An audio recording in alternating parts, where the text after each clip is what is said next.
Welcome to the Manny's Pub edition of the Predictive Playbook. I'm your host. You can see that I'm behind the bar. We say thing from instead of being on the other side of the bar.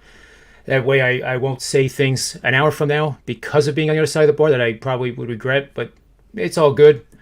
So it's Friday afternoon, and I have my two good comrades with me in Tony Finn and Rob, both from Wager Talk.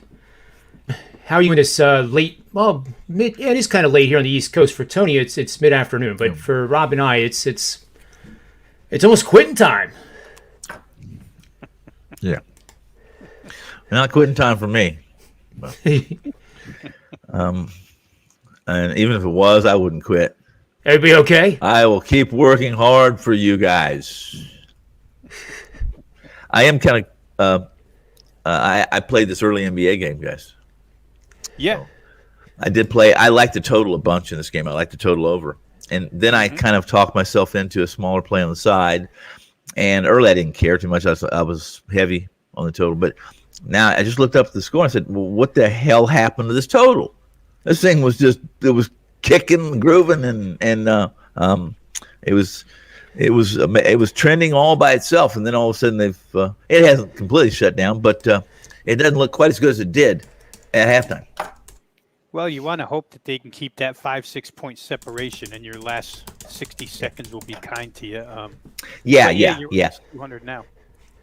Yeah. Indiana's been good over the total lately.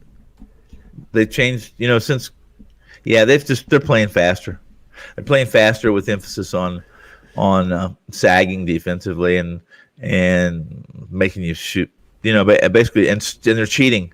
They're leaking guards terribly compared to what they were, and the totals have reflected that. Yeah, I think so too. Yeah, no, I mentioned that today, Tone, that exact point in watching Indiana lately. I was on the Wager Talk today with Teddy and Prez, and I used the Indiana over as one of the plays on the show. Yeah. And just watching them, it's funny. It looks like a college game where they throw those long three-quarter court passes to a guy who's behind the defense for layups. They really have gone philosophy-wise. I was looking at the field goal attempts in their particular games. Yeah. I mean, a couple of the last five are outrageous, like 215 field goal attempts. Shows you how fast. And then I read Bjorken, the head coach. He was praising the team for not only pushing tempo as we know it to push tempo, but he was talking about how fast they play in the half court. He was saying cutting, screening, and oh, goodness gracious, I forget the third piece, but he said we go so fast on our cuts, on our screens, that we're getting quick baskets, easy baskets. So it's a philosophy change. There's no doubt about it. Yeah, if they're playing with Sabonis as the lone big in that lineup, he's a lot like his dad, very masterful in that of finding a way to get an easy 8-foot, 10-foot look. He can get that now. These officials in this game I've been watching, they were prohibiting Utah from defending like I expect NBA teams to defend. One of them was, and I'm not saying this because she was a girl, but she was a girl and she was officiating like a girl. I'm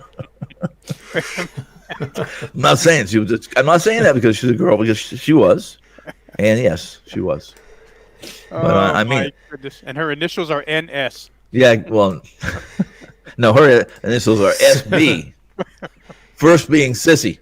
Second one, I'll keep it politically correct. And that's not what she is. And I'm not saying that. You guys know what I'm saying. Right. I'm again, let's go back and preface this. No blood, no foul.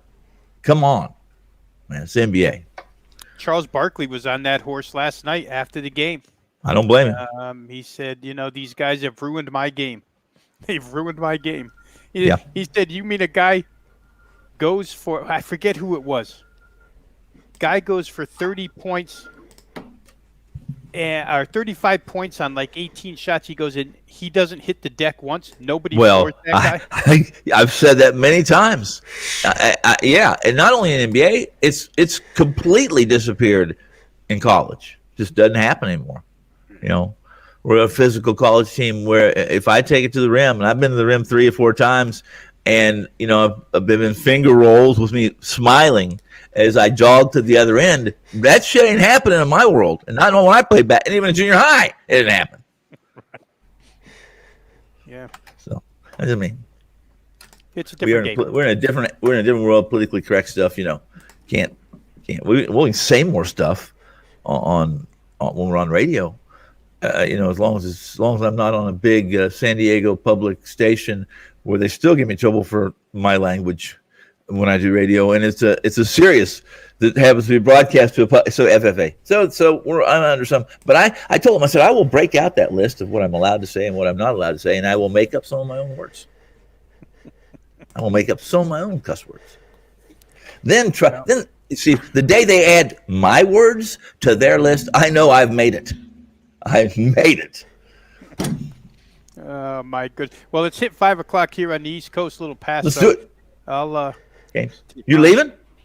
Oh, that's better. Yeah. That looks like the same bottle I pee in out in the garage. Same color. It's very possible. When I'm in a hurry, and I don't want to. It's a long ways inside upstairs to the restroom. Doesn't quite taste. Nothing better. So here's a topic I want to start out with. Hit it. Before we get to the NBA angle of the day and the Major League Baseball angle of the day, okay. NHL angle of the day, I fear I could come up with like 12 slides to send over to Joe for every single show that's possible under the sun, and it would be something angle of the day. The McDonald's team bus angle of the day. But in seriousness, that was too easy because we know what they had for lunch. Third. The McDonald's team bus. Number 3. That was too easy to figure out. But listen, what are you sending, Joe? I'm interested. Oh, never mind. Somebody just talked to me. So one of my buddies, the degenerates in the neighborhood, just yelled through the window. You didn't hear him? I did hear something. No, I thought you were hearing voices. No, yeah, well, if I was that good of a ventriloquist twisting, I wouldn't be doing this. But so, who do you think they're going to take? Yeah, that's. Oh, is this a question? Is this a game show? I like game shows. Who will the 49ers take? Let me take number 3. Here. Before we answer, let me take 2 seconds and just promo that Wager Talk will be doing a live NFL draft show. I'll be part of the panel. And you are? The picks go, we'll be going through the draft. So who's running that show? Whose show is that? Who's the host? That is Joe Rainieri's show. Who else? He didn't ask me. Well, no wonder I didn't get asked. Because Joe doesn't like me. You didn't. I just asked mid-major Matt today. I ask you now if you want to bet. They're looking for 4. Oh, and we only had. No. We only had me and Andy. Yeah, no. I don't listen. I don't take pity slots on shows. Tony's not going on to be a pity. Yeah, no pity invites for me. Got to bring those brains, Tone. No, it starts tonight, doesn't it? Starts on the 29th. Well, then it doesn't start tonight. Then it doesn't start tonight. So John Ryan, you must. I think maybe the WNBA draft. Is it WNBA draft tonight? Some draft is. I think that. Or last night, or was, or something. Yeah. I think that was last night. Yeah, and I'm not a big WNBA. I'm not a big that was WNBA fan. I don't watch it really. I mean, Skee's a big fan. Yeah. He plays them. Yeah, I know. He plays them. Yeah. Skee. I don't. So if they had 8-foot rims, I'd be interested.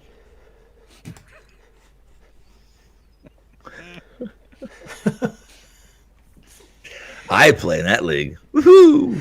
That'd be fun. I don't know how to respond to that. Well, we'll rehearse that. That would be more rehearsed next time we do this.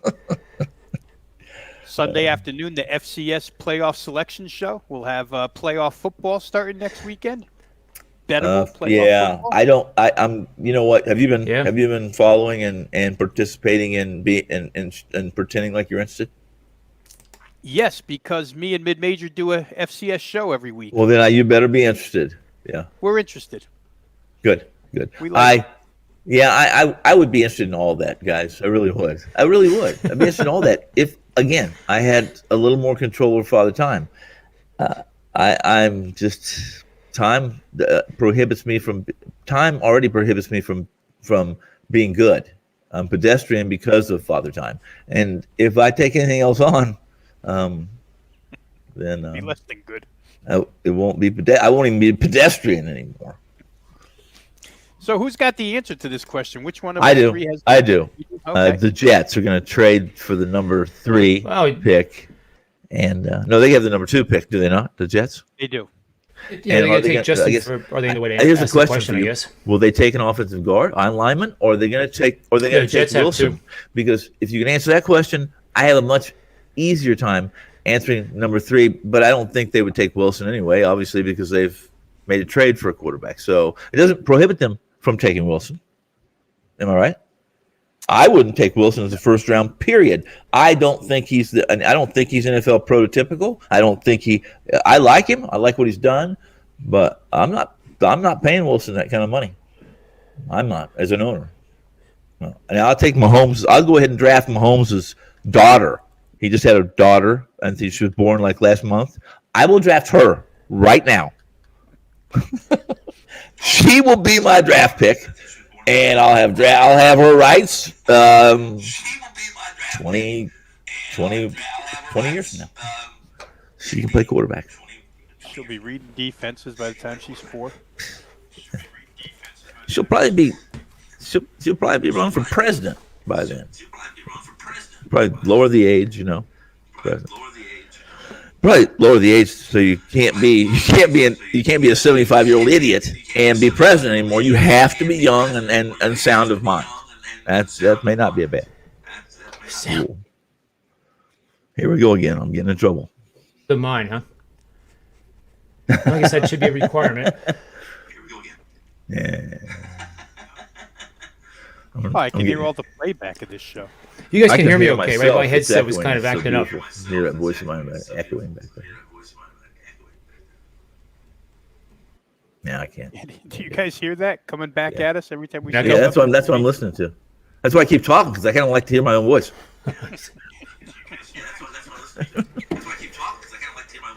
There you go. Okay. So I'll take number 3. I'm taking Mahomes' daughter. I'm drafting Mahomes' daughter, number 3. I have her rights upon graduation from high school, depending on the rules then, and her college graduation, or her 1 year, 2 years, 3 years. She might be a basketball. Who knows? I got her. She's mine. Number 3. Pick number 3. I'm actually trying to find the prop bets on MGM here, and I can't find it. They do a good job. Not MGM, well, FanDuel and DraftKings do a great job because they're so staffed. The problem with us out here is we can't even compete prop wise with those two because of the staffing. I mean, those two are so well funded, and when you got the NFL and NBA in your pocket and writing you checks, you can do about anything you want to do.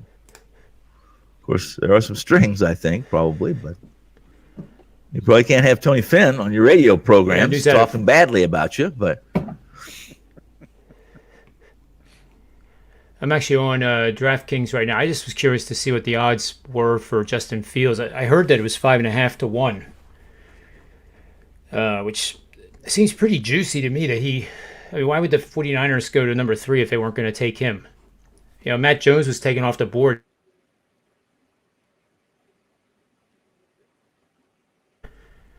I'm sorry, you froze. What did you say, Joe? What did you say, John? About what? About who's taken off the board?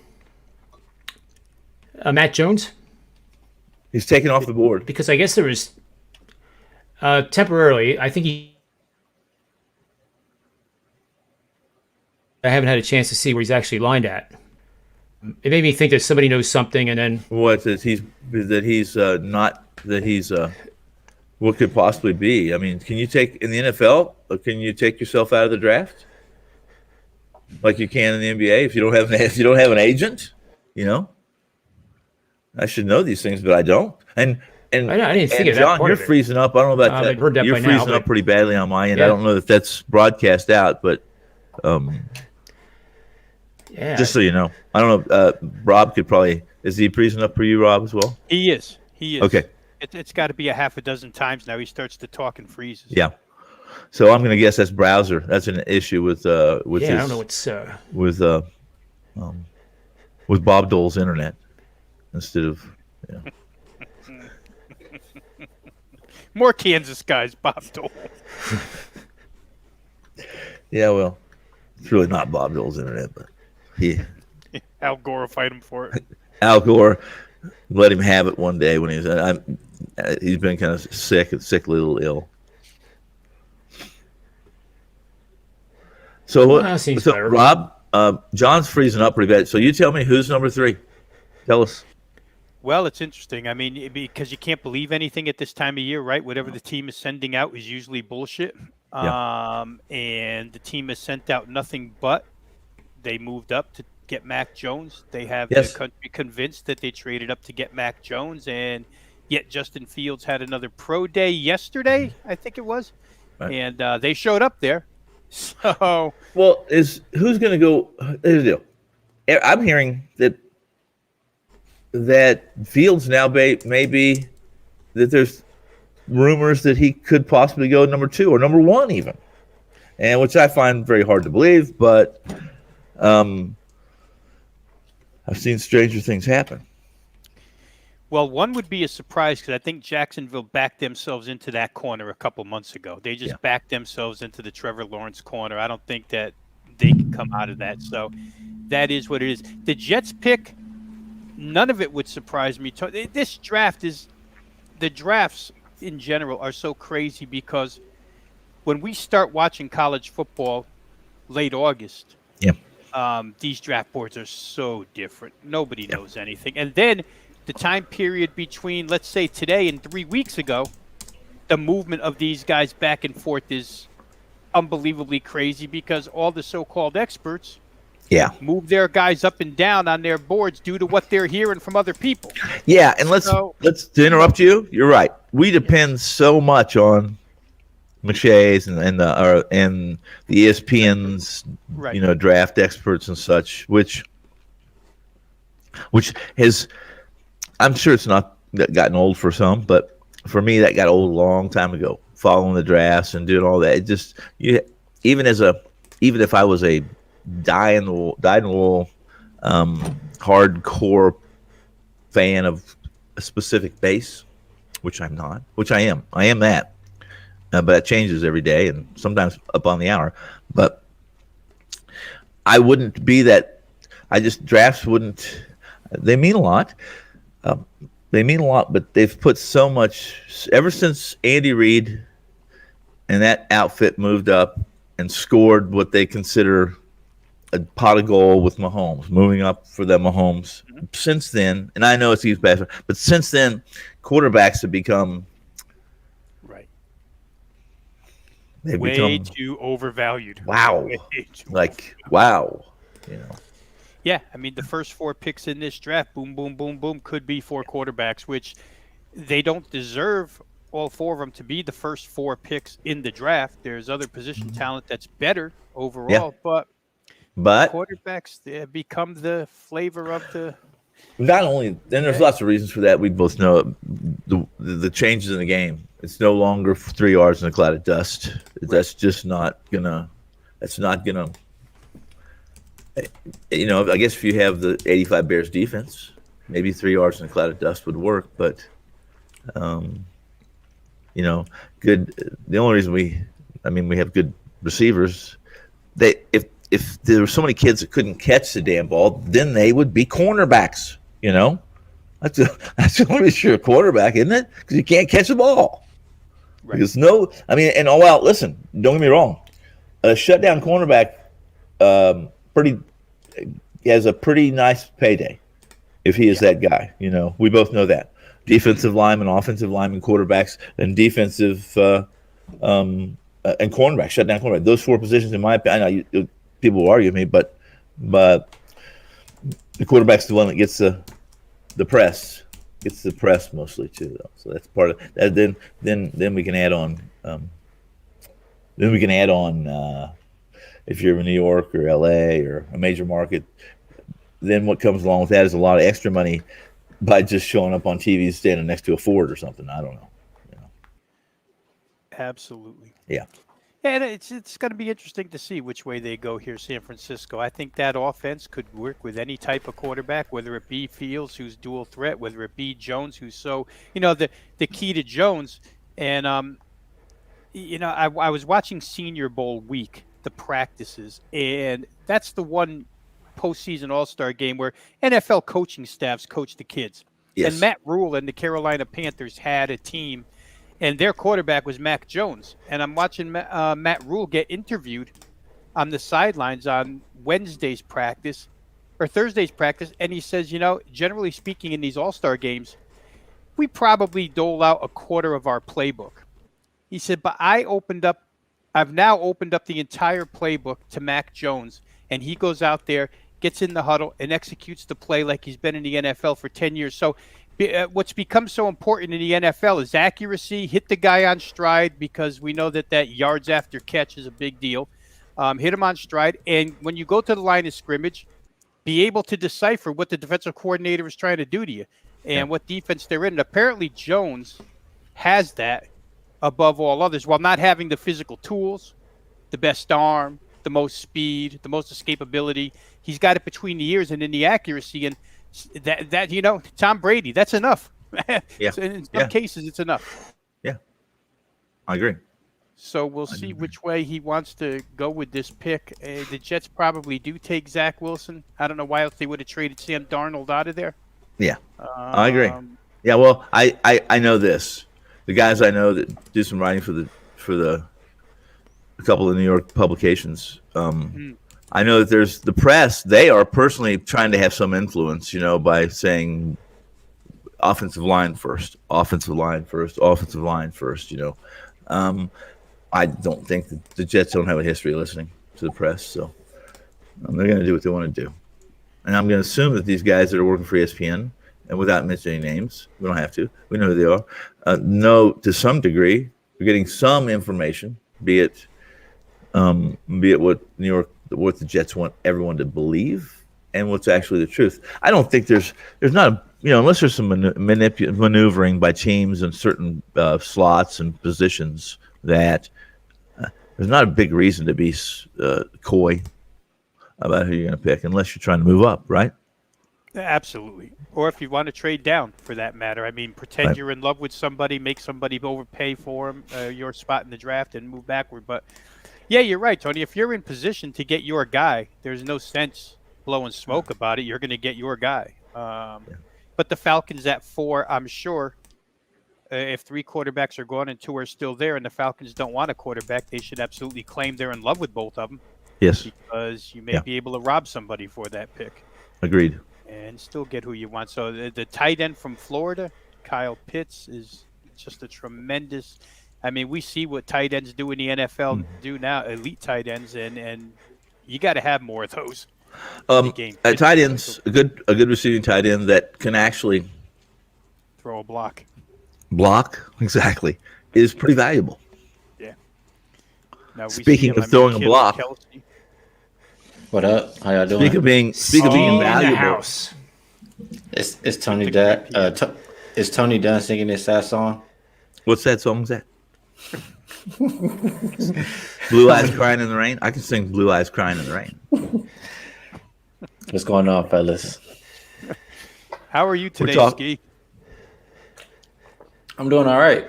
I'm actually a little bit annoyed that Damian Lillard got ruled out. Who? Or not ruled out, but he's questionable now. Who? Yeah, because that total just went backwards. Lillard. Oh, Lillard. Oh, well. Oh, yeah. Well, yeah. So you had an early release on the total? No, I played the Blazers. Oh, well, so you had an early play on the Blazers, and then you found out that there was a personnel change. Well, we just had Rob and I just had a long, and John had a long discussion about overnight plays and how, unless you're, like Rob said, unless you're a system player, they have a tendency in this compact NBA schedule we have, and it's compact. Okay, it's not responsible. Yeah, you have to kind of be careful. You know, I even waited till the 10:30 injury report. I didn't see anything on Lillard on there. I said, okay, right. You know. Well, it's been one of my it's been a speed bump for me. At least it wasn't January and February, so I just quit doing overnights. No, because too many times the information I got or we were getting it. First off, information is harder to come by because you can only get so much through Zoom. And the guys I know that are in locker rooms, they're still not allowed in locker rooms. They're still doing their write up, their articles and post game, pre game. All of those are done primarily by Zoom. You know, where they get their information and do a Zoom meet. They're not wandering through, giving butt slaps to the guy they're trying to get information from, and it's just not happening. Tough to give a butt slap through Zoom. Just in case you don't know. How about a butt slap on that question that's on the screen right How about that absolute arse kicking I just got in this Jazz Pacers game? I mean, that's brutal. Oh no. Yeah, that's some brutal crap right there. I got, I wasn't worried too much about the total. The total was going to go over easily at halftime, right? And I played smaller on the Jazz minus 10.5. So what happens? Indiana decided to score 44 points, just enough to let me have some interest in the side, and fall short on both. Man, Mitchell went down in that one, and I'm on the over too. And this is annoying because I thought it was looking pretty good. Oh well, yeah. I mean, it looked fine. I mean, at halftime, it was not what it was going to go over. It was a matter whether Jazz were going to kind of screw up something and maybe actually play some defense and make it close. Trying to get a win. That's what I get for any Jeremy Lamb jerseys too soon. A 2-point putback by Jeremy Lamb to lose by 8. I had 10.5. Most of those numbers, 10.5 was a pretty good number. 10.5 was about the best you're going to get. I don't know what it closed. It closed less. I saw when I was playing and looking, it was about 11.5 most shops. I don't know what it's. Let's take a look. It closed 10.5. 10.5 where it closed up. Yep. So, yeah, there were some guys looking for that push there for certain. But I was looking for 2 or 3 more points. That's what I was looking for. Me too.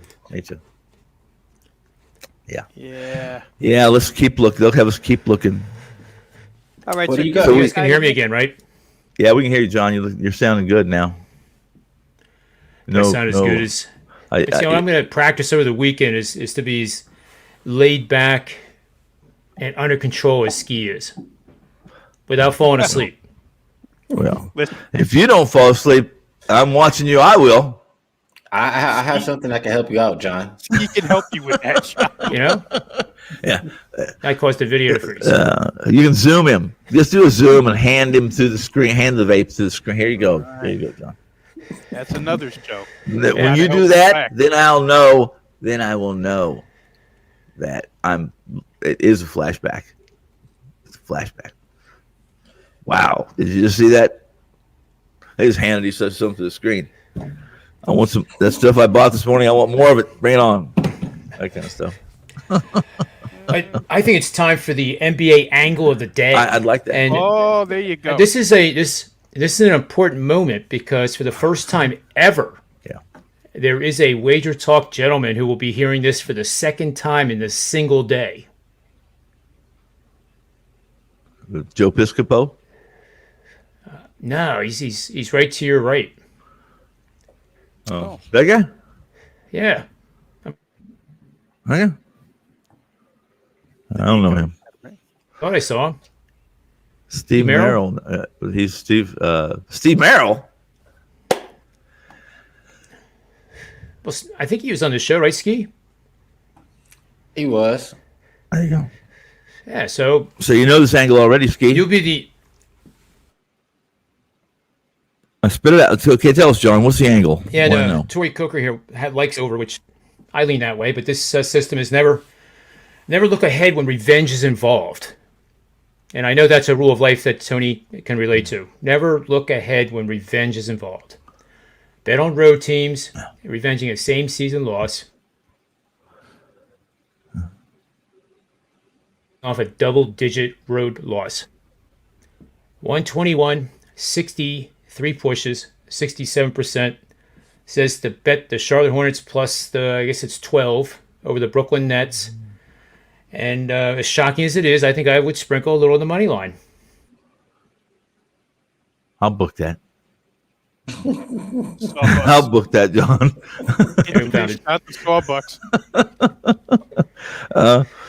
Yeah, well, I would say so. It's the revenge is you're playing against the revenge. You're saying that Brooklyn's revenging that earlier game against Charlotte. Is that what you're saying?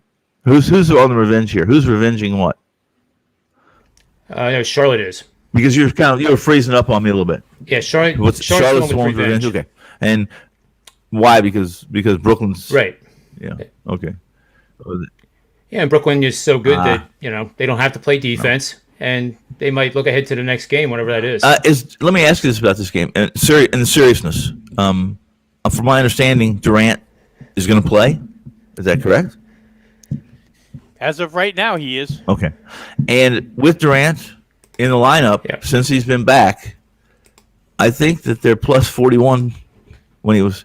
They're even that much better. They're plus 41 with him in the lineup compared to without in recent games. Is that correct as well? I think everyone's kind of. I can actually play. Everyone's kind of freezing up on me a little bit. No one's. I think Skee is.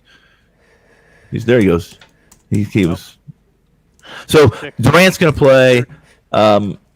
Orlando isn't. So you're saying Charlotte's not tanking? That's you're saying Charlotte's not tanking. I don't buy that. I'm not sure I buy that. But maybe. Well, I mean, it might accidentally not tank for one game. Okay. Well, that's true. It happens. Huh? I don't think they're tanking. You don't think they're tanking? Nah. Okay. I see. If I was to give you an assessment of Charlotte at this point, if they win, it's on accident because they're trying desperately to get more ping pong balls or to get a better chance at a low-numbered ping pong ball. That could be me. Well, they'll have to go backwards 7 games in 18. That means they're 10. That takes a true. What would be the word for it? A tankster or a tankspert, something like that. Tankster.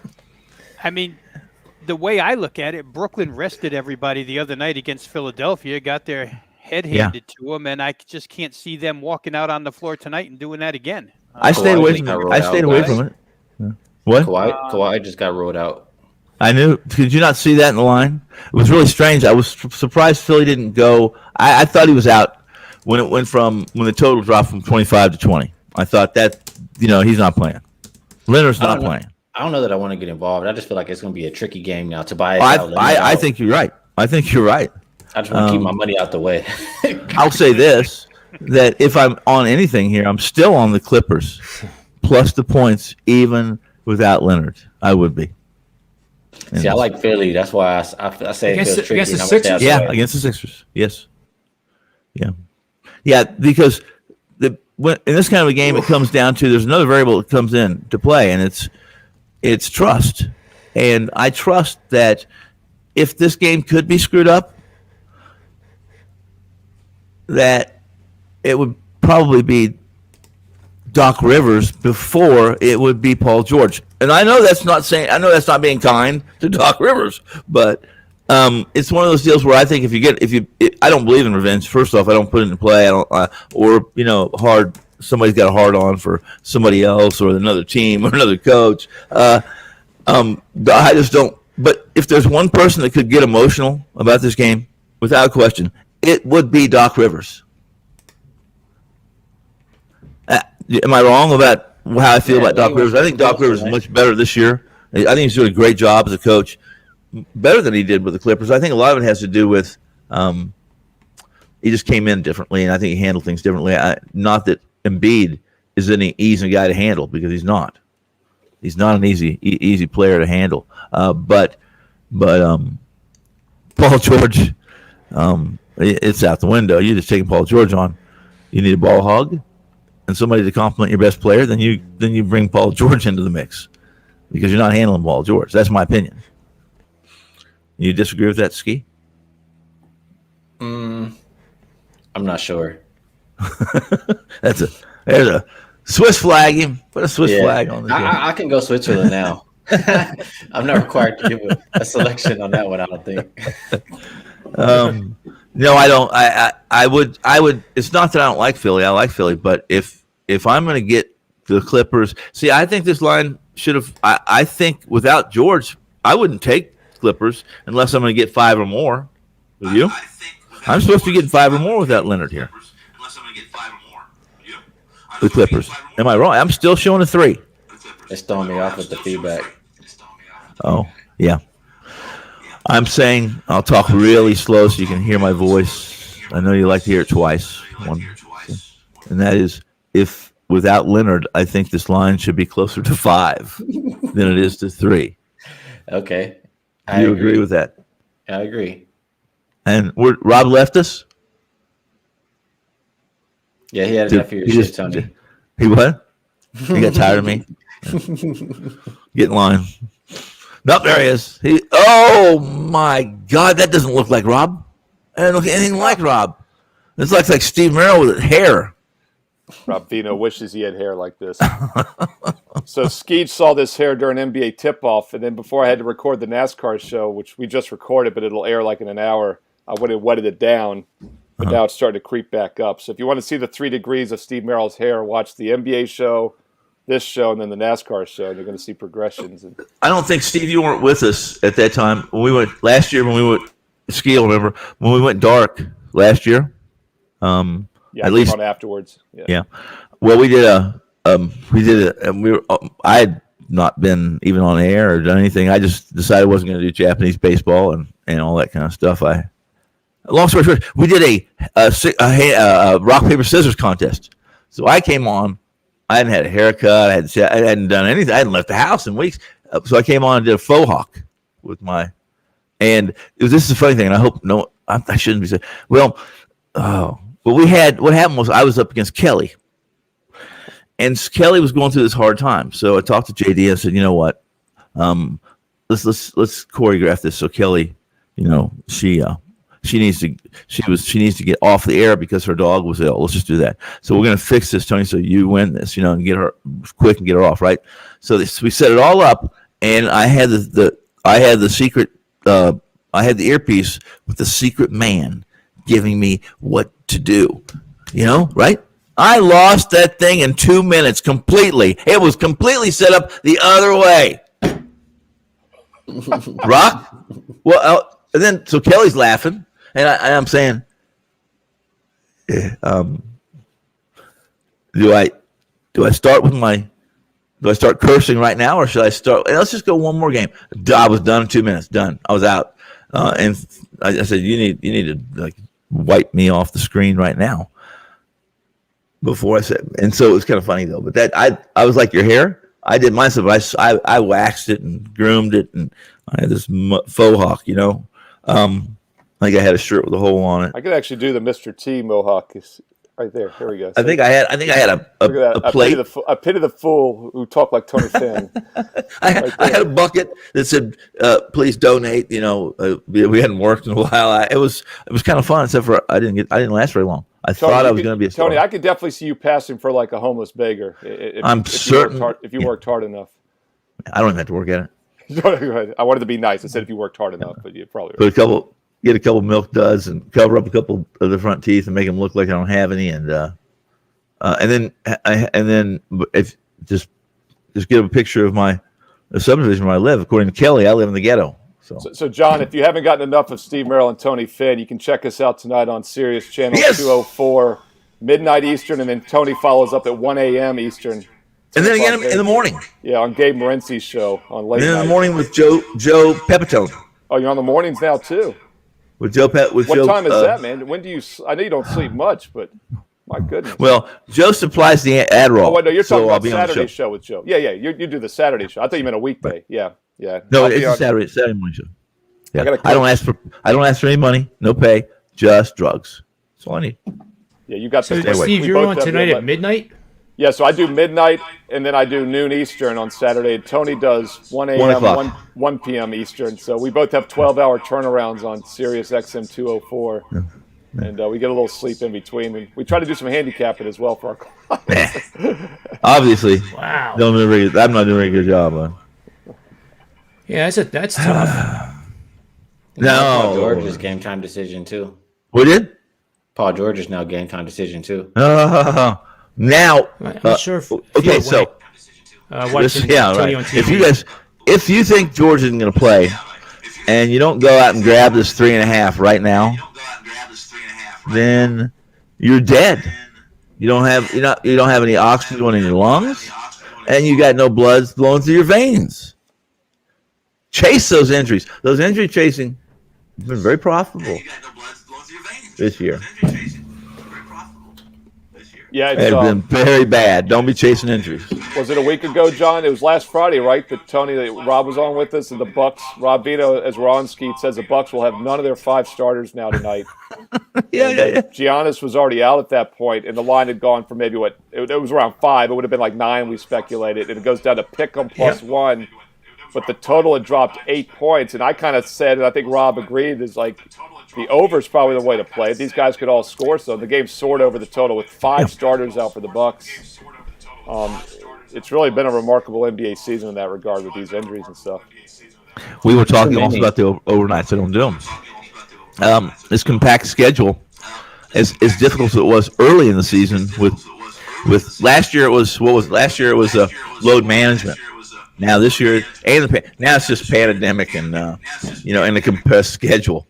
So it gets worse right now. My concern, Tony, I was thinking about this today. I was driving earlier, and they had they were talking about the Mavericks, Knicks, and was Porzingis going to play or whatever. And we talked about on NBA Tip-Off earlier this week. I think Rob mentioned that he basically does not play second of back-to-backs because they had that big game against the Sixers, and I still don't think he played. I was like, if you're not going to play a guy against the number 1 seed from the other conference, this is legitimately your game plan all year. And I'm afraid this has become the new reality for the future, and the NBA is allowing them to get rid of it.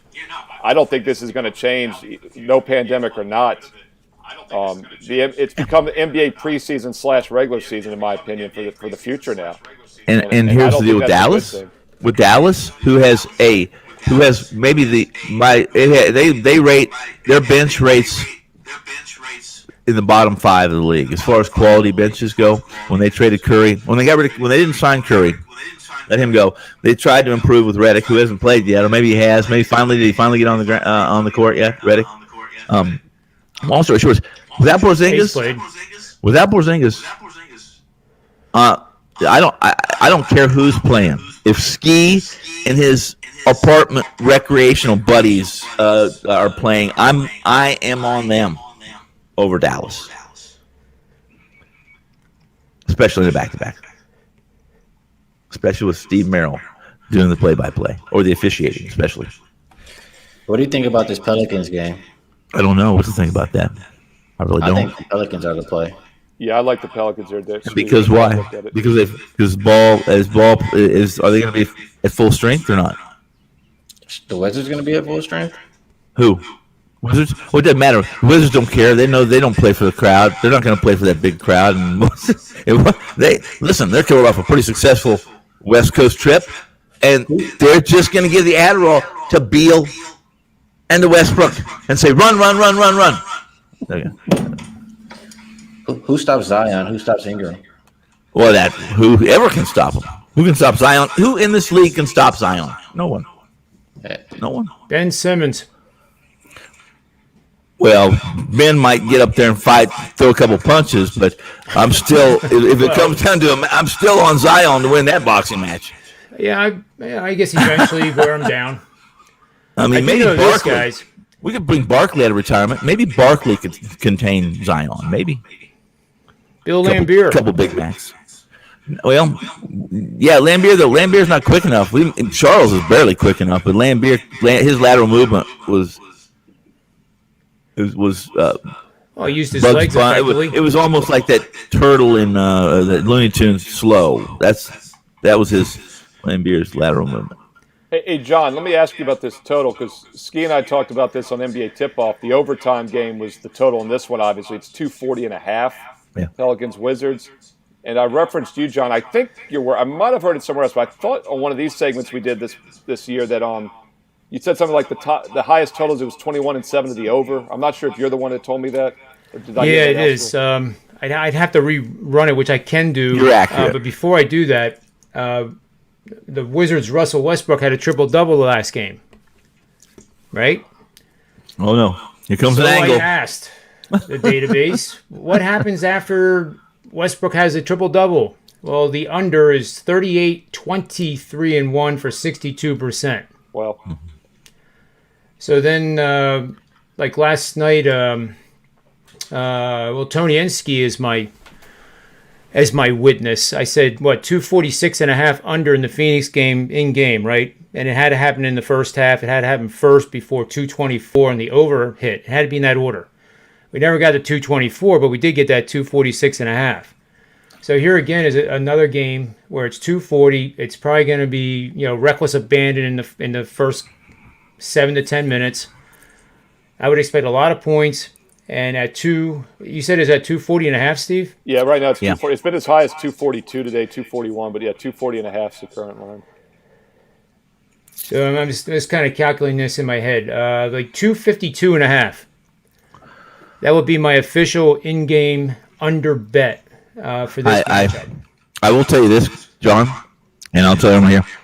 Paul George just got ruled out. I can tell you did, because the line just went to 5.5 in Philly now. I told you that already, Tony. That's why I told you to take the You said it Sixers. was questionable. You said it was maybe. Didn't you? Did you say he was out, or did you say he's on the fence?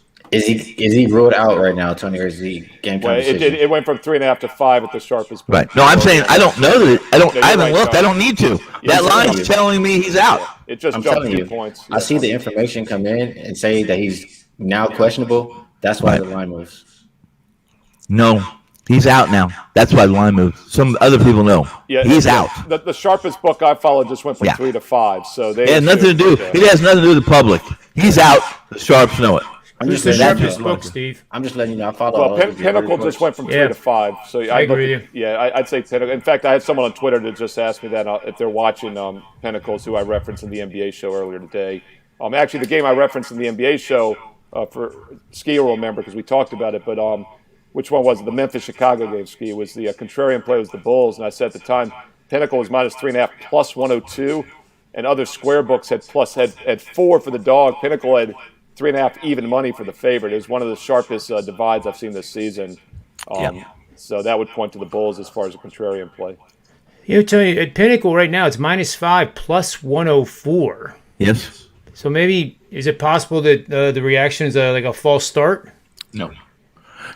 Penny's going to be one of the. Penny's already, playing with a small line anyway. They have the smallest line of the major books. And they're plus 104. They're not a team. It doesn't take much. It would take about a $20,000 wager a couple times with Penny to move them. Well, keep in mind, Tony, too, is if there's some some books out there still at 3.5 probably for a minute. So Westgate. William Hill. Going to get one-way action at 5 because if someone's trying to middle the game, Pinnacle's going to get heavy at plus 5, so they want to juice there for that reason as well. And again, I get to a lot of information from beat writers during a season, unlike this one, and they'll tell me a player's out and are going to be ruled out.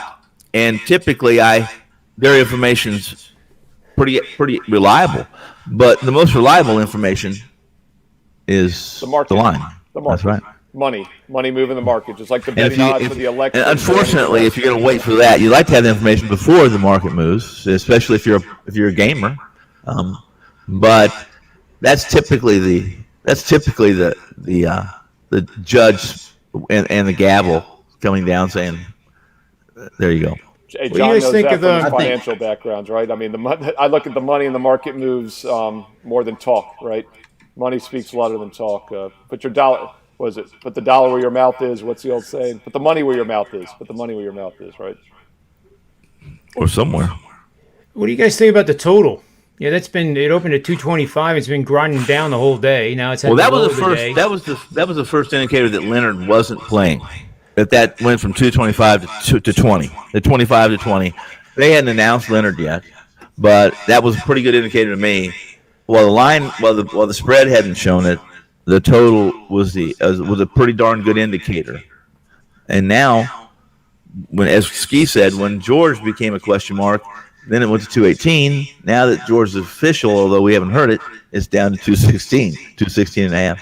Let me tell you something, Tony. Yeah. I follow this for years after years after years in the NBA with these injury reports. This happens every single time somebody's ruled questionable, regardless. And 99, it's not 100% that they're always out.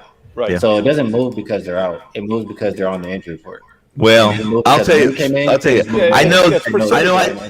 I don't have quite as many years in this as you do, Skee.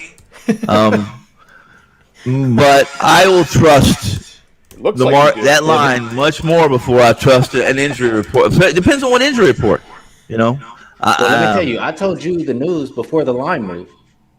Well, no, you didn't tell me the moves. You said that you told me somebody became questionable. You didn't say they were officially out. That's why I asked you. That's why the line moves. Right, exactly. I know exactly. No, the line didn't move because he became questionable. It moved because somebody knew he was out. No, hey, look, you're both right. It moved because he's more questionable than he was an hour ago. But Skee is also right. He might still play. I mean, it's just like Right. a sharp that has a bet at Pinnacle. Like, you want to hit 58%, you're going to make a lot of money over the course of the season. You're going to be wrong 42% of the time. Well, you're both right. You're right on two angles. And let me tell you something right now. There's a 75% chance he's out now, but he's still. I know this. And if a sharp book or a sharp outfit has bet enough money to move an NBA game this time of year, 2 and 3 points at a book that handles a ton of money, that outfit isn't making that wager on a questionable or that he still might play. He's out. Period. That's my opinion and my experience. They're not going to make that kind of a move. Can they recover? Can they get off of it? Yeah, maybe. I'll make you a bet, Tony. So every time that something says it's questionable for the rest of the year, I bet you it's not going to be 100% out. Since you say it's going to be 100% out every time the line moves, listen, I can tell you this right now. When you do find something that's 100% based on something like that, then you and I will get together and we'll never work another day in our life.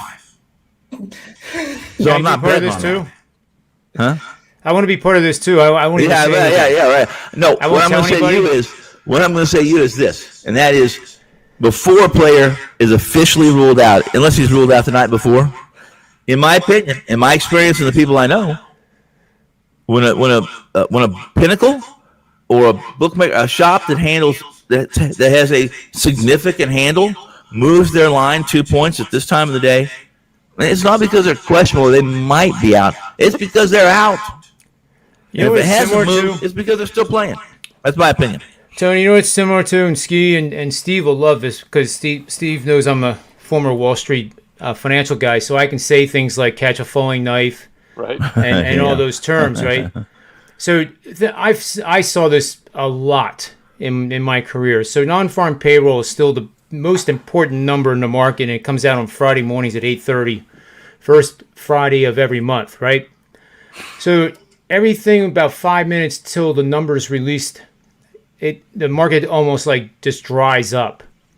But then for some reason, 30 seconds before the actual release, it'll start ticking again. It's almost like a patient that's straight lining, and then all of a sudden starts coming to, and those ticks start going in a direction, and then all of a sudden the number comes out, and the market explodes in that direction.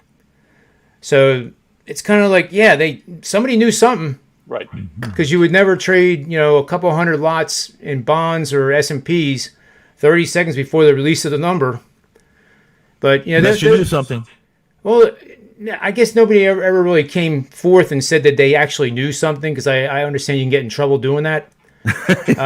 But when those said people were questioned, it was a hedge. It was a hedge against our portfolio. That's what I love about sports betting, though, John. And it's another reason, I've transitioned. See, John and I are similar but different. John transitioned more into the sports betting world after the financial world, and I've transitioned more into the financial world in recent years from the sports betting world. And that's one thing, John, that gets me is this whole insider trading bull. And I say bull because I've talked to people. If you really want an efficient market, then you want everything known as quickly as possible. And that's what the sports betting market kind of does in a way. Whoever has that information should benefit. And I think it's the same thing in the financial world. And I know there's arguments on both sides of it. I've talked to a lot of smart people about that over the years. And it's like, let those who have an edge put the price and price discovery, and you'll have a more accurate stock price if the insiders trade first. And the reason that never happens, of course, is because they got to look out for the little guy. And it would hurt the little guy and all the 401ks and the investors and whatnot. But I've always made an argument, especially as a libertarian, that, insider trading might not be the taboo thing that, what's her name, Martha Stewart went to prison for and all this other stuff. It always sits kind of funny to me because in the sports betting world, there's nothing wrong with front running with information if you have it ahead of time. In fact, it's the best thing you can have is to have information before the line moves. Well, I agree with you 100%. However, if a guy like me knew what Apple's earnings were going to be within 24 hours of the release, can you imagine how many ways I would be playing Apple with the options and the leverage and, if it was going to be a bullish report, selling the crap out of puts? But the price would move. I mean, it wouldn't move until the earnings came out. But if I had the earnings report prior to it. Yeah. I mean, I guess that's true. The markets are down for a certain amount of time, like overnights on some of the stocks.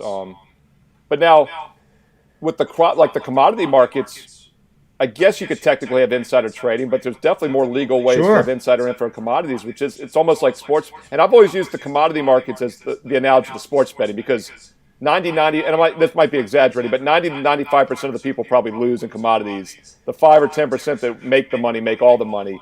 Dan Aykroyd. The case in sports betting. Well, they're guys like you and me, Steve. They're guys like you and me. I actually can say I've traded every single commodity that could have been traded. And you remember the movie Trading Places with frozen orange juice contracts? On last week. I watched it again last week. Dan Aykroyd and that bacon girl and lettuce that and had tomato a sandwich. I'll tell you this: the frozen concentrate pit in New York City had 4 or 5 guys in it, and the last names all ended in like IO. And I never really understood why that was, but what they showed in the movie was actually the crude oil pit before they built the new one. Yeah. And there was never, cocoa, lumber, orange juice futures had maybe 30 guys max. Well, I was going to tell you, John, something changed because I was thinking about that because orange juice futures have about a 400 volume a day now, maybe 800. Yep. And the big boys can't even play in OJ and even lumber because it's just too small. So was it different in 1982 or is that just an exaggeration in the movie? The volume was bigger, but in orange juice, there was limit moves, so the price could only move a certain amount in a given day, and then it would freeze. Right. The underlying cash price could keep going, like we saw in Desert Storm when the war started. The crude oil was trading $42 a barrel, and then we were supposed to have this real tough test on the battlefield. It turned out to be white flags were flying within 6 hours. So back then, crude oil could drop, I think it was $3 a day.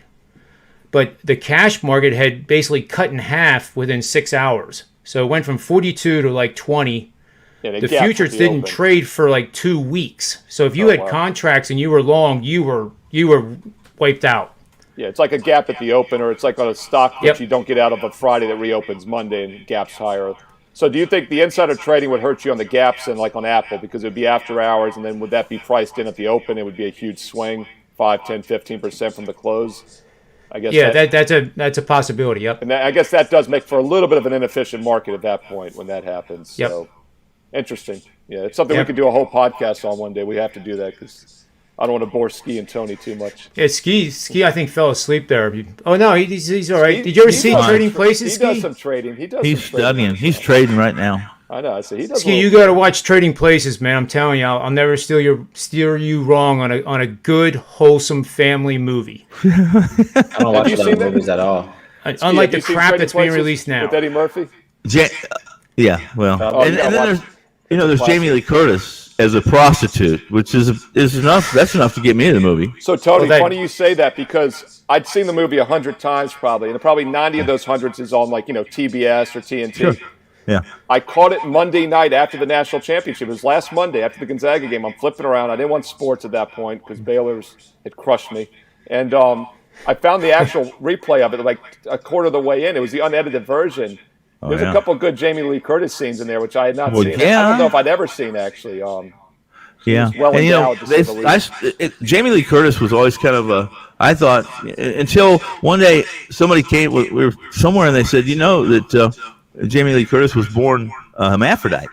And I said, what? Yeah, she always looked a little manly. Yeah. And they said, yeah, their parents decided to cut her. They cut cut that off. And I said, why would you tell me that?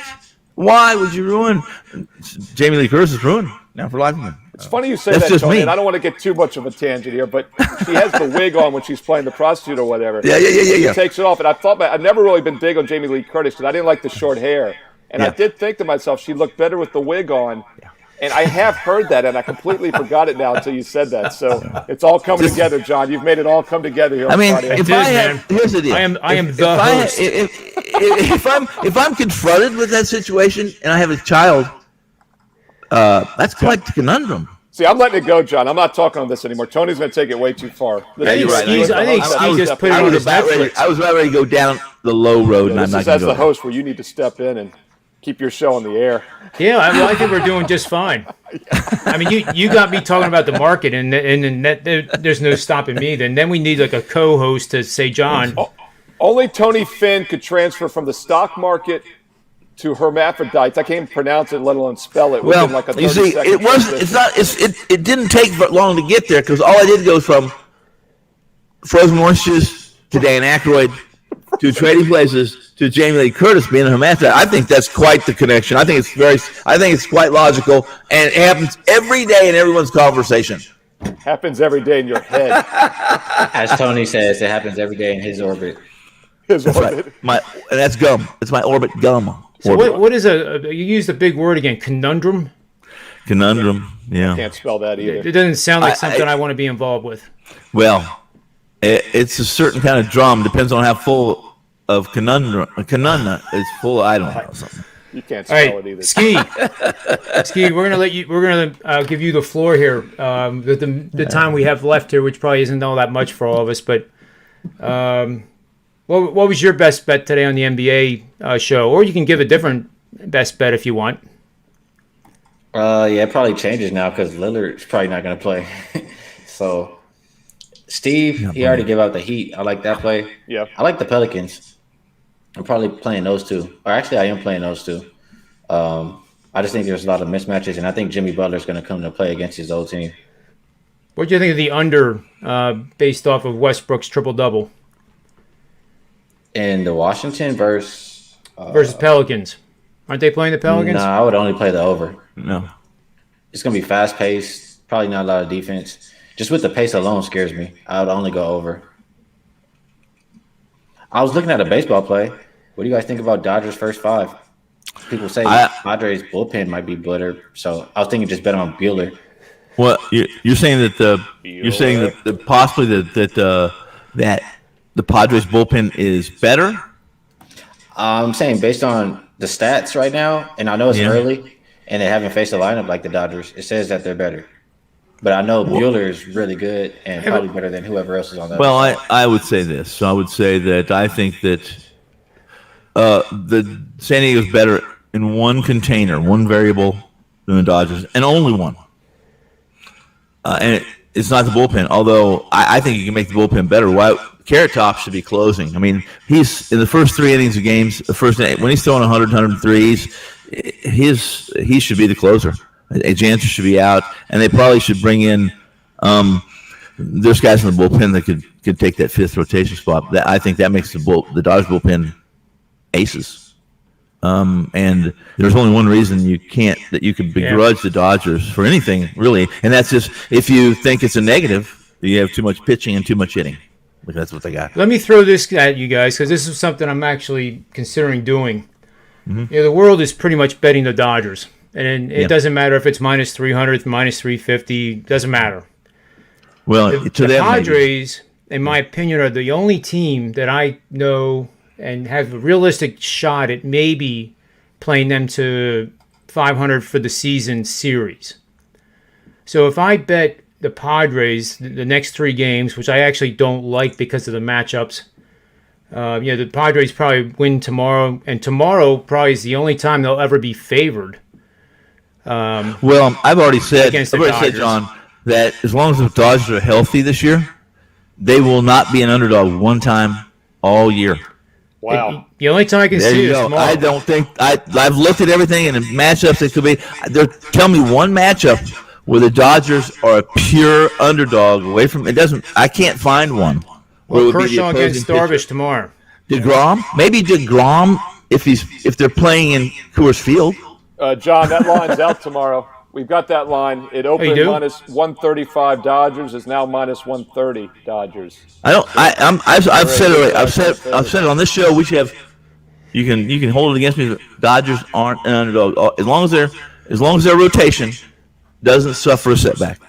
Not all year. Well, you have to exclude September when there might be some meaningless games. So exclude the final month just to be safe. And even then, as long as it's not the Padres, then even the meaningless ones, they probably still are going to be small chalk. Yeah, I agree with you. John, Pinnacle opened minus 135. It's now minus 125. So some quick money came in on the Padres. So the early sharp money agreed with you, John, that they shouldn't have been that big of a dog. Listen, I had this. Let me ask you this. That is amazing. Steve, John, Skee, I had this game tonight at Dodgers minus 170, and when I saw that was my money line, I played the Dodgers because I thought the price was the first time all year that it had been close enough to being a real money line.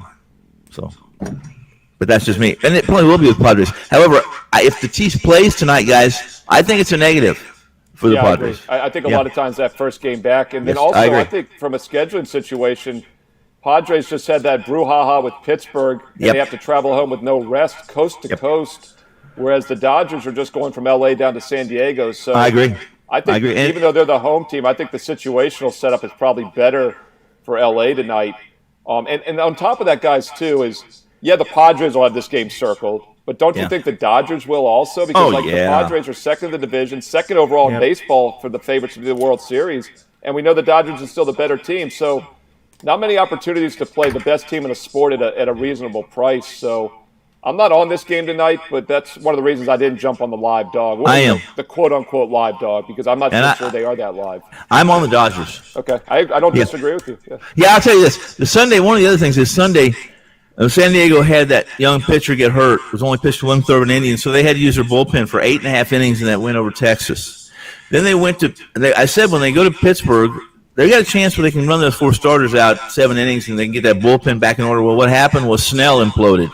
Then they had to run another 8.5 innings of their bullpen out. So they're the bullpen. The San Diego bullpen, if one's being overused or you want to use that container, it would be San Diego. That will be coming home and with a Dodgers team that's healthy, top to bottom, and again, when they're spending the kind of money that the Dodgers have spent for this team, man, oh man, and the players they've given away that other teams they've essentially given away. I as an owner, if I've been an owner of the team, it's like, man, we got no chance. We got no chance against this team. It's Ewan Kaufman and George Steinbrenner all over again in the late 70s when Kaufman was outspending Steinbrenner, and Kaufman was losing $8-10 million a year because the Royals, their market isn't going to bring what the New York market was. But that was when Kaufman said, "Listen, I don't give a f. I'm outspending the New York Yankees until I win a World Series." So Tony, I'll tell you, the Dodgers are 11-2. If they win 65% of all the 162 games, that's 105 wins. Right. That's 2 out of every 3 games. Right. Definitely capable of happening. Of course it is. So you're taking over 105 for the season wins, and they're already 11-2, so it should be even higher based on. Well, I didn't do that. I agree with that. But I play under in series wins. So I'm saying now, just as a no money play. Yeah, I would never play I play unders also because only bad things can help you bet at that point. Yeah, I agree, and I don't play very many. I only play with the books that give me credit, so I don't have to put my money up. Well, in the COVID era, it's even more of a reason to play under with season wins. Right. You can't predict. I played one, Steve, one all year. I only played one this year. I'll tell you right now, I played the Cardinals under 86.5. Under it, yeah. Well, I agreed with that on the preview show we did. I thought that National League Central was loaded. Yeah. So they've got 149 games left. Let's say they win 65% of all those. That's 97 wins plus 11. That's 108 wins for the season now. Right. So do you think they will top 108 wins? Will they be a 65% team the rest of the way? They have if healthy, they are capable of that. I think we would both agree in this environment we live in. No fans, the travel being really. We know this. We know that when they travel, that they're not strip joints all night long. We know that they're going to be fairly rested, and so do the books. And yeah, I think again, so much pitching, so much hitting. Only injuries derail the Dodgers. And Dave Roberts. Dave Roberts can derail the Dodgers. They played 11 games this year. The median price has been above 200, like 200, 215, to like 50 actually, I think. So that's been like the three median prices. So that's like 70% on odds. So let's say 65. So that would be 108 wins. Yeah. So that's how good. Just to put it in perspective, that's how good this team is. I mean, yes, it is. I agree. The fact that you said they might not be an underdog all season is insane. It is insane. It's insanity. It is. You're right. But they're playing the second best, the preseason second best team in baseball on the road right now. Yep. And John thought they're going to be a dog tomorrow. They're $1.30, $1.25 favorite. So it might not be that. I mean, yeah. I'm going to have to keep an eye on that. Let me ask you this. Now, Tony. Who's the best pitcher? Who's the most for San Diego? Is it you? If Darvish was pitching this game, he's a home against underdog. Bueller, huh? Yeah, and he's going to be a home dog tomorrow. They'd still be a home dog. Yeah, and he's going to be a home dog to Kershaw tomorrow. He is a home dog. And listen, that may be the key here. And I think we would agree on this, and that is Kershaw's probably about 20 or 30 cents every time he steps to the rotation. You're paying too much for Kershaw at who he is today. I think. Yeah. Yep. So that really was kind of the one that sent me over the top. If it wasn't Kershaw, let's say they put one of their younger kids in that's equal to Kershaw. That's coming up from Double-A, or one of the guys that is under the prospects.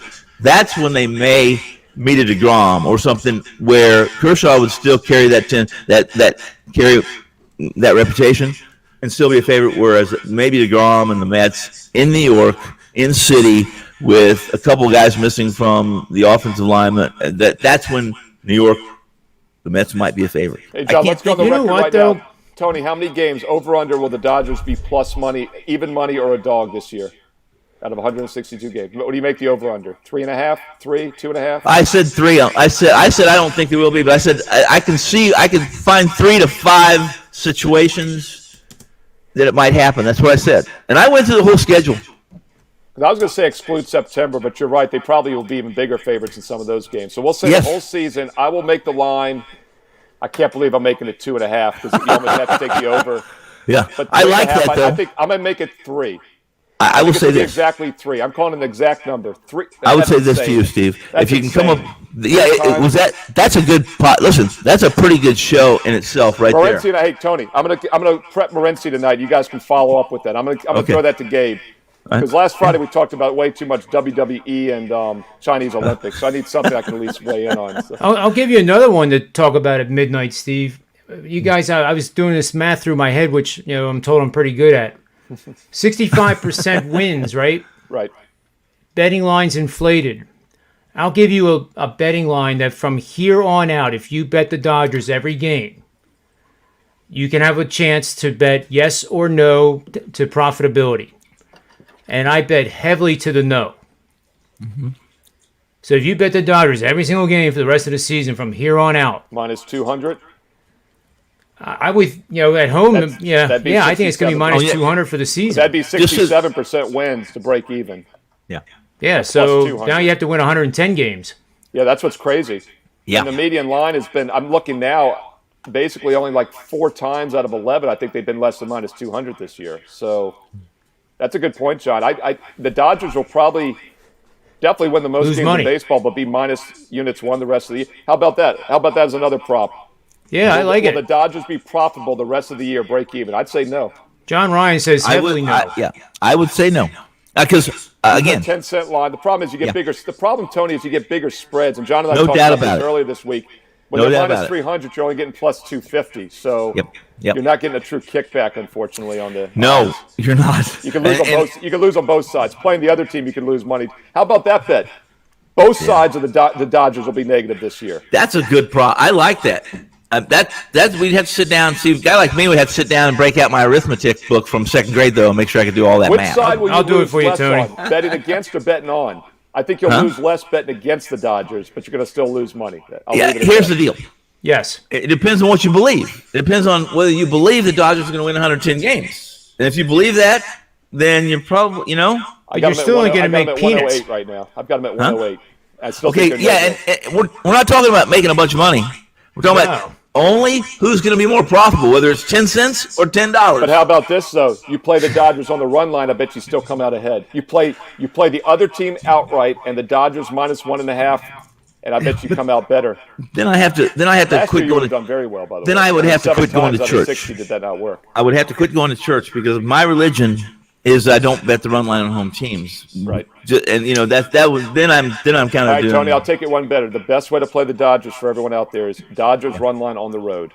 Well, I've already done that, and I've done it several times on shows and stuff on Wager Talk this year. Yeah. for the last week. That's all I did with San Diego, even though I don't have Tatis, was against Texas I and like against San Diego Pittsburgh. like that too. I agree with you. It made if you're going to play the Pittsburghs and the Texas of the world, they're gonna bloop their way into a 2-run win. San Diego is. Correct. Yeah, agreed. I agree The with way you. you want to play run lines is preferably not at home, but also with good offensive teams. Exactly So right. I'll tell you what, I used it twice on both Wager Talk today and on the baseball show in the last couple of weeks. Yeah. Dodgers minus 1.5 at Coors Field. The total was 11.5 and 12. That's the perfect time to do it. Let me ask you guys 2 questions now. I think, did Skee leave us? He probably got tired of us. DeGrom in Coors Field. I have a couple theories on this, but DeGrom, is he different pitcher in Coors Field? I mean, does his arsenal, his analytics and his metrics change in Coors? And is he a worse bet at Coors Field or a less than bet at Coors Field? Or do you believe in the theory that pitchers like the visiting pitchers that are elite, such as DeGrom and so forth, it's the game after they leave Coors Field where they have changed, where actually some of their body, some of the physical attributes of what they've changed. And so that really interesting stuff that we've gone this far when it used to be, who's going to win the damn game? We've come to this. Yeah.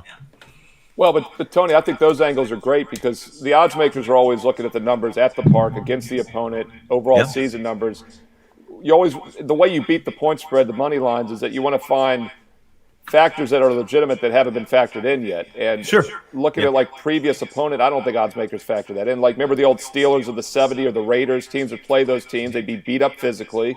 And they would struggle the next game, and it makes sense. And there's those modern are NFL, angles. there's not many physical teams left anymore, so it's harder to find. But NBA baseball, it makes sense. Real quickly, of course, I mean, for me, and John, you're a baseball guy, is like, I think the fly ball pitchers are going to struggle there more in the long run because you're going to give up more home runs. I think a ground ball pitcher is ideally made for Coors. And you look at Colorado's rotation in recent years, they've pitched very well there because I think they've gotten smart finally and gotten pitchers on that roster that can, pitch well in that ballpark 81 times a year.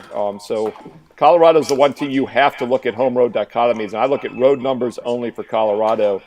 And they've been atrocious this year on the road offensively for the most part. So that's a reason you have to look at it. Well, I noticed they got rained out for tonight, so I brought that up because I have that, and I know that we'll get those conversations again. At least there's some guys I know in the industry that will talk about what they believe Coors Field does to a pitcher that just doesn't live in Colorado, et cetera, especially the ones that throw 100 or more, because your body really does go through some funky things. If you watch some slow motions of pitchers that throw that hard, and what happens to their muscle is just where their bicep goes during a pitch is freakish. Yep.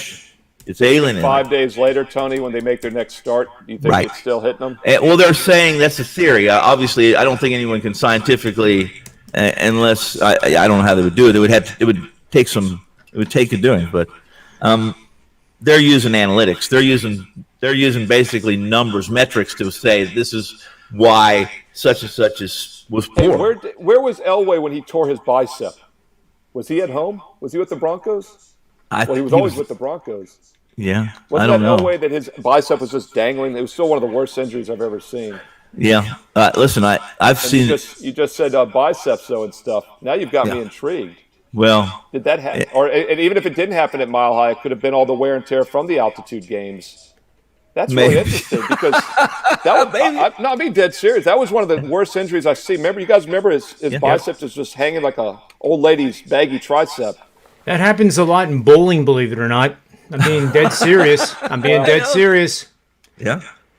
Wow. It really, when they crank it up like that, John, so I want you to tell Steve, John had a question up tonight for this for the show, who was going to go number 3 in the draft, and I said Mahomes and his girlfriend just had a baby, that they're going to draft his daughter.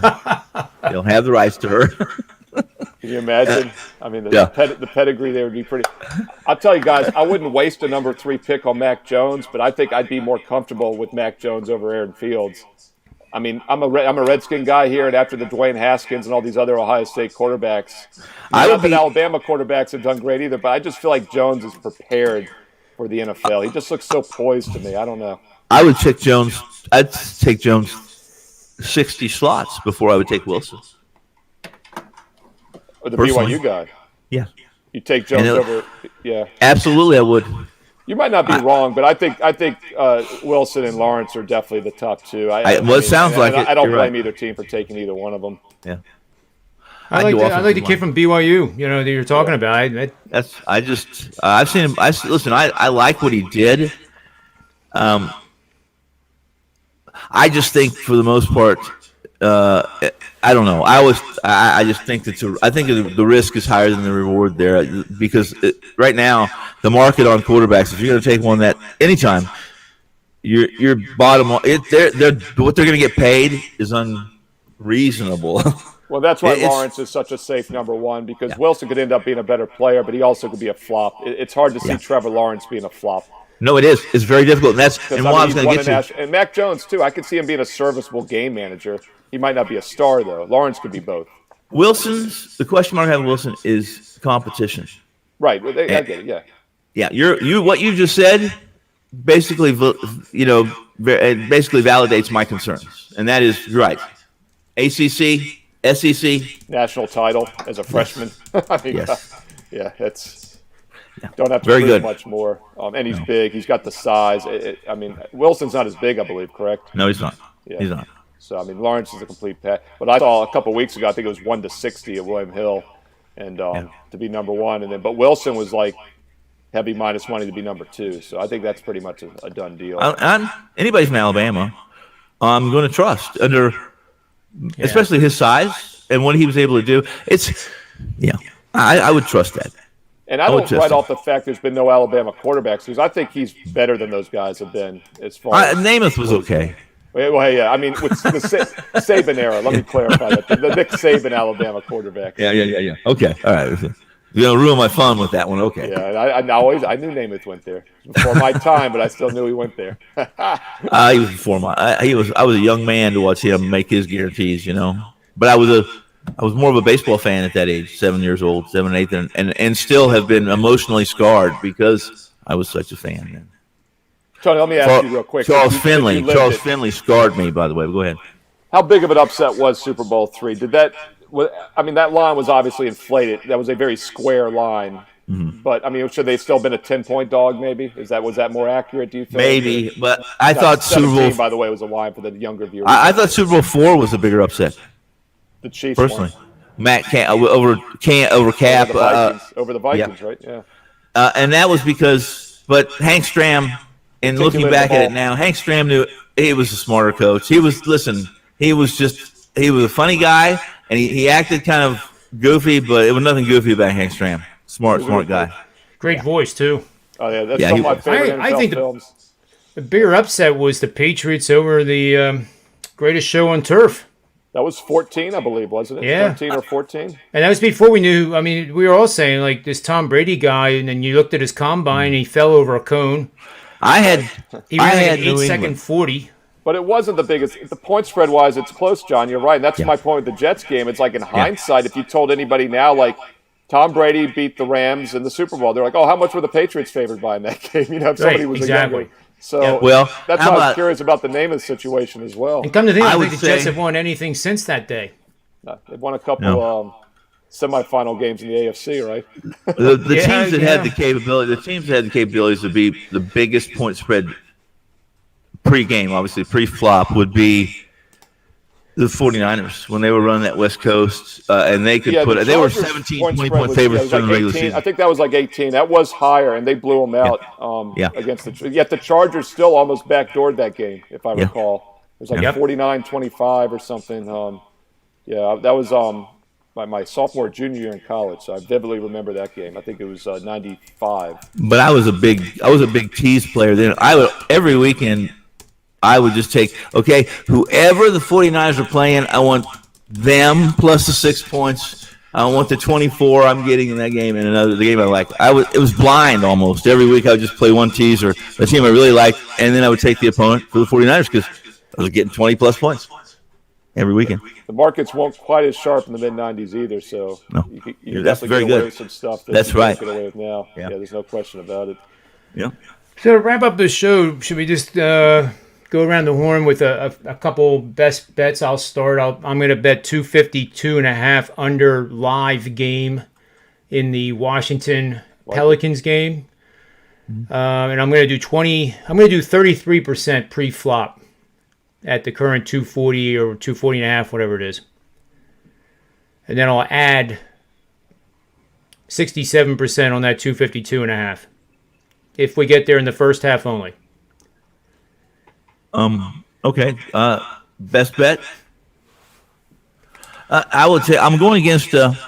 It's somebody. I think it might be. It might be. I like. Listen, I like San Antonio tonight if Lillard isn't playing, and from what I understand, it looks like to me he's not going to play. I mean, the markets are telling me right now. I just saw bookmaker go to -1 on San Antonio now, and if San Antonio is favored over Portland in any way, shape, or form, in my opinion, Lillard's probably not playing. So, and if Lillard's not playing, that means Portland isn't playing because he is Portland. He plays every game like it was his last game, regardless of who the opponent is. He's that guy. And while I like McCullough, and San Antonio's running that 4-guard offense, they match up okay against Portland. The truth. So I will take San Antonio in a pick. We'll call it a pick. But to your point, Tony, earlier in the show, and it's a great point for the listeners out there, is that you can make a pick tomorrow on a game, but you probably loved Portland last night at some point. Maybe not loved it, but you're definitely leaning pretty heavy that direction. And then all of a sudden you get the news here less than 2 hours ago, and it creates a flip flop. So I mean, first of all, you're allowed to change your mind, right?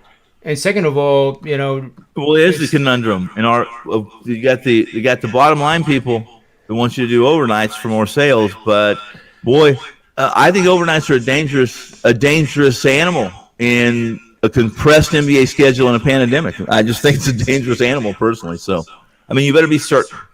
Well, and you have to be nimble too. I mean, and look, we do this for the most part full time. John's a semi-pro golfer now too, but he does it pretty full time otherwise. But I mean, people, there we go. Yeah. It's Flex Friday on John's show. Flex Tuesday for the Preds. Flex Friday for John. Flex Friday sounds a lot better. Good thing I wasn't on that show. The thing is, the average viewer, the average client and bettor, they don't have all day to sit around and nimbly get in and out of markets before the slow books take 2 minutes longer than Pinnacle to move the line or whatever. Right. So, right. Yeah, you have to be, if you're playing these overnight lines, you got to be nimble. You got to be willing to buy in, buy out, and hedge. I'm talking about for us when we release it to clients that don't have the wherewithal or the savvy. Yeah. Right? And that's why it's not that. And you and I are actually being responsible to our clients, Tony, by not putting out the overnights, because then 95% of them can't get that number after it moves, and it's actually bad for business. It looks like you're using a fake number. Somebody chewed me out a few months ago because a line moved 3 points in my favor. I put it up hours before a guy was ruled out for the other side. Right. And they're like, that was never available. Well, it was, and many clients got it, luckily. But, I can't control that. But, John, I'll use the Miami Heat in the NBA tonight, -6.5. Okay. I used it on NBA tip-off. Minnesota 14-42. They're obviously a terrible team. Miami is only one game above 500. We got about a month to go for the playoffs. They're the defending Eastern Conference champs. They got to turn it on at some point. Concerns me it's their final road game before heading home to play the Nets on Sunday. Rumor has it Joe Ranieri might be in attendance. They play the Rockets Monday night, and Joe goes, I might be there at the game. And I go, well, enjoy the Rocket game Monday, Joe. Hope you have good seats. But no, I think he meant the Nets game. But they're off back-to-back losses, Phoenix and Denver. Yeah. So I think they're going to be focused. They're not going to overlook a bad team here. They're going to get a win tonight, and they should be able to name their score if that's the case. I would, I like that play is I think you're getting a point simply because of Miami's two losses. Let's put it this way: Minnesota got crushed. They got crushed the last two games. Games that should have been much more competitive. Miami gets beat by two teams who are playoff caliber, good team. That's right. On the road, That's one in altitude, correct. and one against the hottest team in the NBA, the Suns. I agree. Who have five more wins than any other team since January 28th. Yep. Is that insane? And I thought that was. I didn't play it because I like some other stuff, but I think that's a good play, and I think the number's good. I think the number's right. Maybe even a point better than I thought it would be. So yeah, good play. Yeah, and like you said, Tony, Minnesota's not backdooring people. The last two games, they lost by 30 and 25 at home. That's right. At home. At home. Right. Yeah. Oh. And I guess the caveat there is, we will know in a couple of years, I think, what home court held, what value it held during this period in time. I don't know exactly. I'm not certain it holds much, but we'll find out. Right. Yeah. Yeah, for sure. I think it was crowd noise, actually, especially in college football. And the bigger the stadium, like a Penn State type of stadium, the weirder it got for those boys to play. I can't imagine playing in a tomb that big. It just takes longer. I mean, the jury's still out on NutraSweet. I still won't drink NutraSweet because the jury hasn't come in on that stuff yet, and I'm not. I'm just kidding. What about SDQL, Good luck to you guys. Tony? Is the jury coming on SDQL in yet? Never heard of it. It's coming on Quaaludes. It has come in on Quaaludes. It does sound like a drug. Yes, and Sounds illegal. Don't know what it is, but it sounds illegal. So because the depressed. QL part makes it legal. so It's like, depressed. The QL definitely sounds like either very politically correct or very impolitically correct. No in between. That's for sure. Well, guys, thanks for being on the show guys. so long. And I'm probably not qualified, but if you ever get desperate enough on that Sports Grid thing or any of the other shows, I don't have an agent. Oh yeah. So you can just come directly to me. And John, if you're willing to stay up till midnight, I might take you up on that a few times. if I know ahead of time, I will. Okay. I'll keep Definitely. that in mind. I'll definitely keep that in mind then. I definitely will. It's I late usually for don't me. throw that to my worst enemies that late at night, and I gave Tony the 1 a.m. segment, but he was the only one I had left to do it to. So. Yeah, and I think what I'll do is I'll call Sports Rage, and I'll say, listen, you need to. I'm not going to do a show anymore unless I get the early billing. You got to move Steve to 1 hour later on the East Coast over there. Andrew McGinnis has the 1 a.m. on Tuesdays, unlike Tony. I do Tuesday and Friday. Tony only does one a week. I do That's two. it. Yeah. And that's why you definitely might be hearing from me, John. And then I was thinking about it. Andrew McGinnis is Atlantic time zone, like up in Narnia, right? Nova Scotia. Wow. So that's 2 to 3 a.m. And then he does puck time at 11 a.m. Eastern, noon his time the next morning. But he's up. He's just getting up. But he's also asleep. he's also 15 years old, so he can do it, right? Yeah. We got to send him the replay here. We're going to mark the 1:33 hour mark. We're going to send this to Andrew McGinnis for him to watch. Andy, Wow. get to bed early, son. Get to bed early. He's just getting home from school right now, so he might have caught the end of this. It's true. Well, he had to do his homework first. He had his milk. His mom just picked him up in practice. He got his hot milk and cookies, and he's ready for bed. That's good. That's a good one to end on, John. I got John laughing. That's all I wanted. Yeah, that's See you guys. awesome. Good night, and All right. good luck. Thanks, guys. You bet, man. Take care, guys. See you. Thank you. Great show. Talk to you soon.